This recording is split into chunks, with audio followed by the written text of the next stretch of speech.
Welcome to Luca is a Billionaire, where the only thing I invest in is your answers. In this video, I will show you how to draw a Toyota Supra. Let's start by laying down the foundational shapes. First, sketch a long, low rectangle to represent the main body of the car. Then, add a smaller, slightly curved rectangle on top for the cabin area. Remember to keep your lines light at this stage, as we'll be refining them soon.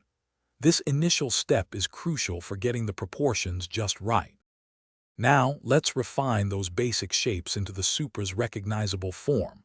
Carefully outline the curved windshield and the side windows, giving them a smooth flow. Next, define the front bumper and those iconic, elongated headlight shapes. Connect the main body lines, paying attention to the car's sleek, aerodynamic profile. Don't forget to gently erase any initial guidelines that are no longer needed. Moving on, it's time to add the wheels and some finer details. Draw the 4 circular wheel wells, then sketch the wheels themselves within those spaces, ensuring they are proportionate to the car's body. Next, add the side mirrors and the subtle, flowing lines of the door panels. Don't forget to sketch the rear bumper and the distinctive taillight configuration. These elements truly bring the Supra to life.